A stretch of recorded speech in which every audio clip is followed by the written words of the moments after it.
Let's talk about Saturday night's main event of May 2026. I will give you my thoughts on whether or not I think WWE made the right decisions and where storylines can go from here. We'll also see how good or bad I did with my predictions. We had a match between Brie Bella and Paige teaming up against the Irresistible Forces for the WWE Women's Tag Team Championships, and Brie and Paige ended up retaining, and no Nikki Bella return, which is what I predicted. I predicted they would lose because Paige would get pinned and then Nikki Bella would return and they would turn heel on Paige. That did not end up happening. They just won. Kind of unfortunate. I was kind of expecting a title change here. Yeah, it's not necessarily a bad decision that I think Paige and Brie won. I think they're good champions. I just think the Irresistible Forces will probably be better. And I also wanted Paige to get freed up to go do other things. So I did not get this prediction right, but like I said, I don't have anything against this decision. If Nikki Bella still isn't cleared, then I don't know how it was up in the air whether or not she'd be cleared for WrestleMania, because it's literally like a month later. But a pretty good match, honestly. And yeah, nothing else to really talk about in this match. As for what's next for Paige and Brie, probably Lyra. I think that's the most likely thing.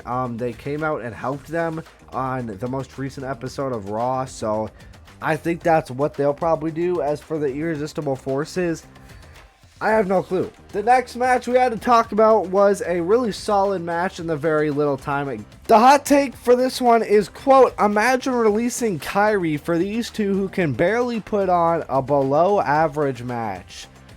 Okay, first of all, Kairi Sane has absolutely nothing to do with this. If you're mad about Kairi Sane getting released, just say that. And a below average match is crazy. This was a good match, and Brie Bella looked awesome in it. It's definitely Brie Bella specifically's best match since she came back, I think. Just can't agree with this comment. Not that being Soruka versus Becky Lynch, not for the women's IC title. And we had a really interesting ending. I'm not sure why they always have corrupt car referee big time Becky's matches, but they did. It was literally like a 5-minute match. And then Soul was about to hit, and by the way, in those 5 minutes, it was really entertaining and fun to watch. But then the Soruka was about to hit the Soul Snatcher on Becky Lynch. Becky moved out of the way and pulled Jessica Carr where she was and made Soul hit the Soul Snatcher on Jessica Carr. And Jessica obviously knew that, so she ended the match in a disqualification and Soruka picked up the win. So I guess I was technically right. I was kind of thinking Soul would win clean, pin her, but you know, I mean, she won. I predicted it, so that's good. And I'm very excited because they also confirmed at Clash, we get Soruka versus Big Time Bex for the Women's Intercontinental Championship. That is going to be so damn good. And it's a match I predicted. I can't wait. I really think Soruka needs to win there. I'm glad she was able to pick up a win here because she kind of needed it, but I can't wait. Soruka needs to win her first title win in front of an international crowd, which is going to be a super rowdy crowd. It would just be absolute cinema. It would be absolutely soul snatching. Get it? The next match we have to talk about, the hot take for this one is, quote, if Soruka wins the women's IC title, beat Becky Lynch at Clash in Italy, Becky's career will probably be over, end quote. Dude, no offense, but are you stupid? Like, seriously, what do you mean her career is over? Like, she's not old, Becky, she's 39. Do you think losing to Soruka is gonna end her career? How does that even make any sense? If losing to Soruka, the future of women's wrestling, is going to ruin her career. How did her losing to Maxine Dupree not ruin her career? No offense to Maxine Dupree. She's doing great. She deserved the title win. But she is a low-end mid-carder, if we're being honest. At least that's how she's booked. So, and she tapped out to AJ Lee 3 times, who hasn't wrestled in 10 years. So, I don't know how this just doesn't even make any sense. Is Jade Cargill Beechin going up against Rhea Ripley and Charlexa, and Jade and Beechin ended up picking up the win, which I predicted.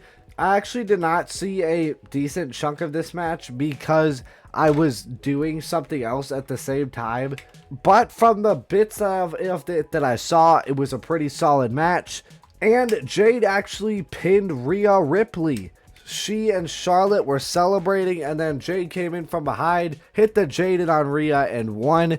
I think this basically confirms that Jade's probably going to win at Clash in Italy, at least in my opinion. I kind of wish this loss would have been a bit more because of a miscommunication between those two, like a miscommunication between Rhea and Charlotte, but I'm not complaining. I'm very excited for their Clash in Italy match. I feel like they're only going to have better chemistry, and I feel like the international crowd is going to absolutely love this match. The hot take for this one is, quote, twice in 2 days, Jade standing over Rhea, no chance Rhea loses at Clash.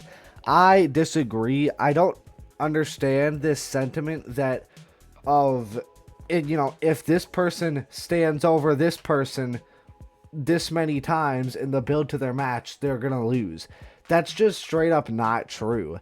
In like every feud for a championship ever, the challenger stands tall over the other person, the champion, usually at least once, and holds up the title.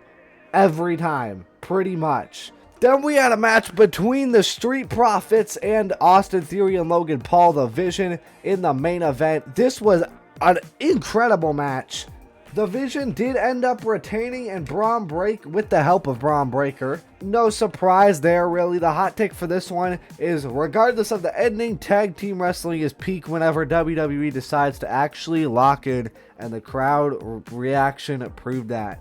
I completely agree. Tag team wrestling is awesome, especially when they have huge ladder matches. They've had 2 of those, and they were incredible both times, so I don't know why WWE doesn't do that more. Just every year at WrestleMania, give us a ladder match for the tag titles, and nobody will complain. This was just a really good match, and the Vision stood tall to end the show. And Braun Breaker, beat down on him a little bit. I think here the Street Profits realized they need to team up with Seth Rollins to defeat the Vision. And even though Montez doesn't want to, I think they will end up teaming up, giving us a 6-man tag. Really good match, pretty solid main event. Then we had the Intercontinental Championship match between the champion Penta and the challenger Ethan Page. I honestly think this match should have been in the main event. This match was amazing. Really, really solid match. And Penta retained, which I think you could argue that this was either the right or wrong decision. I don't think there was a wrong answer for this match, because Penta is just so good and so deserving as a champion, but Ethan also would be a fantastic champion and also deserves it. So I think this is just a win-win. I really do hope they do that Fatal 4-Way soon, and that's where Ethan wins. As for what's next for Penta, probably Javon Evans. Ethan Page, probably still going after the title.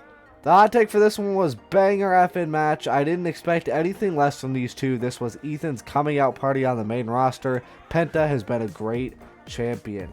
And that's kind of exactly what I'm saying. This was just a win-win for everybody involved in it. It was a win for Penta because he kept his title. It was a win for Ethan because he had a banger of his match, showed the main roster what he's capable of. And it was a win for us because we got to witness a thing of beauty. The only complaint I have about this match is that it wasn't the main event, and it wasn't even the opener. It was just in like the dead part of the show. But that's being picky. I loved this match. That's gonna be it though. Let me know what you thought of Saturday Night's main event. It wasn't, a amazing A tier show, but you can't really expect that from a Saturday Night's main event. And I think it's going to be made up to us when Clash in Italy is the best B tier PLE in the 2020s. Speaking of which, I'll go over the full match card real quick. We have Brock versus Oba. We have Roman versus Jacob in Tribal Combat. Oos.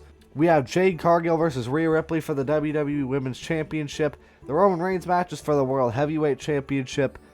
Soruka versus Becky Lynch for the Women's Intercontinental Championship. And then Cody Rhodes versus Gunther for the undisputed WWE Championship. This is our European WrestleMania, quite frankly. Thank you all so much for watching. Like and subscribe if you want, and